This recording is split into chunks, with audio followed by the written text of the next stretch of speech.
Bismillahirrahmanirrahim. Alhamdulillah wassalatu wassalamu ala Rasulillah wa ala alihi wa sahbihi wa mawala.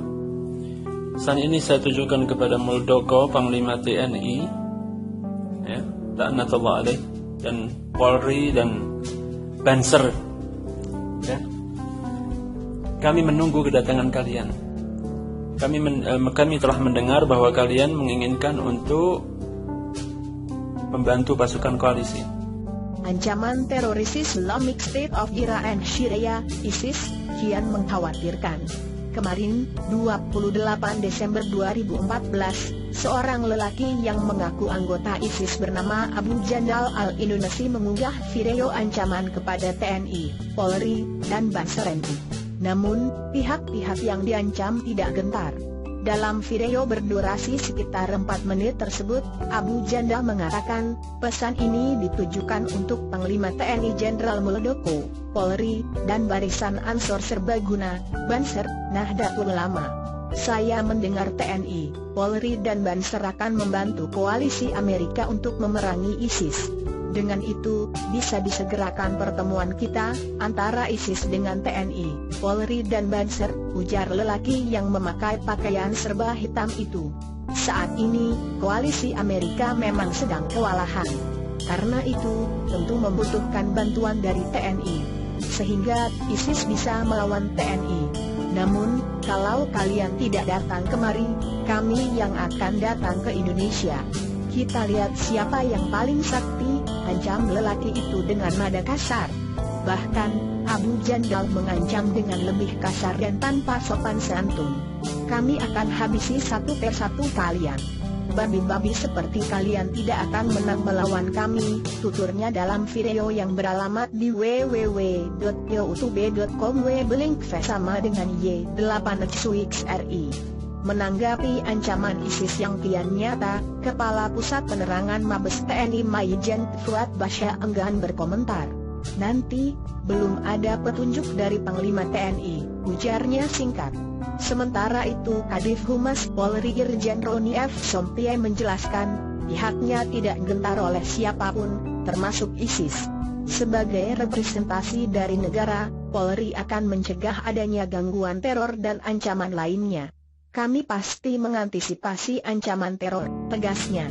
Saat ini Polri telah mendeteksi adanya 100 warga Indonesia yang tergabung dengan ISIS. Ada yang posisinya di luar negeri dan ada yang di dalam negeri. Khusus untuk anggota ISIS yang berada di dalam negeri, polisi telah mengawasinya. Sudah sejak lama, kami mengikuti mereka dengan target mencegah terjadinya teror, tuturnya. Data adanya warga Indonesia yang tergabung dengan ISIS itu terus diupdate. Caranya, bekerja sama dengan Interpol, Kementerian Luar Negeri, Kemenlu, dan Kementerian Koordinator Politik, Hukum dan Keamanan, Kemenko Polhukam. Jadi, perkembangannya terus diketahui, jelasnya.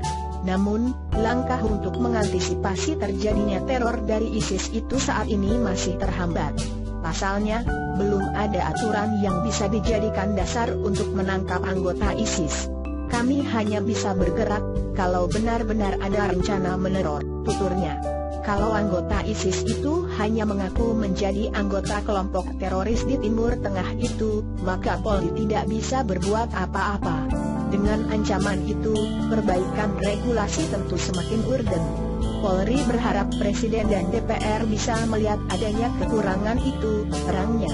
Sementara itu, sebagai satu-satunya kelompok masyarakat sipil yang ikut diancam, Ketua Umum Gerakan Pemuda Ansor, GP Ansor, NU Nusron Wahid menyatakan kalau sama sekali takjub. Kami secuek saja, kata Nusron saat dihubungi. Banser adalah satgas yang dimiliki GP Ansor, salah satu organisasi saya NU. Silahkan saja ke Indonesia, usung gagasan khilafah Islamiyah, niscaya kami tetap tidak akan tinggal diam, tandasnya. Menurut Nusron, gagasan khilafah Islamiyah tidak boleh berkembang dan diwujudkan. Bukan hanya di bumi Nusantara, tapi juga dunia secara umum. Bagi Ansor dan NU, tegas dia, konsep khilafah hanya utopia yang tidak ada jaminan dan ujung kemanfaatannya. Tapi, kami tidak akan kirim relawan ke Syria untuk melawan. Buat apa? Mending kirim relawan, ke daerah bencana, lebih banyak pahala dan manfaatnya, imbul tokoh muda yang juga dipercaya sebagai kepala BNP 2 TKI itu. Lebih lanjut, dia juga menyatakan, kalau ancaman terakhir yang disampaikan ISIS lewat YouTube tersebut harus pula menjadi warning bagi semua pihak, bahwa Indonesia akan dijadikan salah satu daerah tujuan mendirikan khilafah. Kita jangan sampai kecolongan, meski juga tidak boleh berlebihan, tandasnya. Yang perlu diintensifkan semua pihak saat ini, menurut Nusron, adalah makin menggencarkan edukasi dan penyadaran ke basis masyarakat di seluruh wilayah Indonesia, yaitu tentang Negara Kesatuan Republik Indonesia, NKRI, sebagai sebuah konsep paling relevan. Dia menegaskan, bagi Ansor dan NU, NKRI sebagaimana ajaran Islam rahmatan lil alamin tetap adalah harga mati. Tidak bisa ditawar-tawar. Kalau untuk NKRI kita nyatakan perang juga tidak apa-apa, itu kalau mereka berani mengganggu. Ingat, kemanusiaan adalah segala-galanya, ungkas Nusron.